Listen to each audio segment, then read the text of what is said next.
තවත් කෙටි ප්‍රශ්නයක් අපි සාකච්ඡා කරනවා. දැන් බලන්න මේ ප්‍රශ්නේ ශාක තෙල් වලින් මාගරීන් නිෂ්පාදනයට භාවිතා කරන වායුව. ශාක තෙල් වලින් මාගරීන් නිෂ්පාදනයට භාවිතා කරන වායුව ආනවා. උත්තර බලන්න ඔක්සිජන්. ඔක්සිජන් ගන්නේ ශ්වසනය අපහසු රෝගීන්ට. තව මොනවටද ඔක්සිජන් ගන්නේ? උස්කඳු නගින්නම්, ගගනගාමී, පිහිනුම්කරුවන්, කිමිදුම්කරුවන්, ඒගොල්ලන්ට ඔක්සිජන් පාවිච්චි වෙන්නේ. කාබන් ඩයොක්සයිඩ් වගේ ඒවා පාවිච්චි වෙන්නේ මොනවටද? සෝඩා වතුර වගේ සිසිල් බීම කර්මාන්තයට කාබන් ඩයොක්සයිඩ් පාවිච්චි වෙනවා.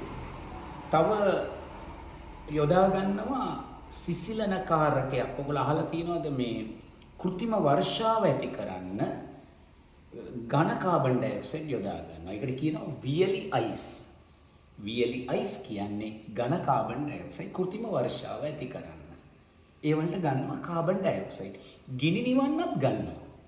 එතකොට නයිට්‍රජන් ගන්නවා පොහොර හදන්න. රසායනික පොහොර හදන්න ගන්නවා. වාහන ටයර් වල පුරවන්න ගන්නවා නයිට්‍රජන්. ඒක අක්‍රිය වායුවක්. එතකොට හයිඩ්‍රජන් මොනවටද ගන්නෙ? හයිඩ්‍රජන් ගන්නවා රොකට් වල ඉන්ධනයක් ලෙස. ඒ කියන්නේ දැවෙන සුළු වායුවක් හයිඩ්‍රජන්. රොකට් වල ඉන්ධනයක් විතරක් නෙමෙයි මාජරීන් හදන්න ගන්නවා. රසායනික පොහොර හදන්න ගන්නවා. එතකොට මේ ප්‍රශ්නෙට උත්තරේ මාගරීන් නිෂ්පාදනයට ගන්නේ හයිඩ්‍රජන්. සමන් නිෂා YouTube channel එක දිගටම ෆලෝ කරන්න. කෙටි ප්‍රශ්න පත්තරේ ලකුණු 40 ගන්න මාර්ගය පාදා ගන්න.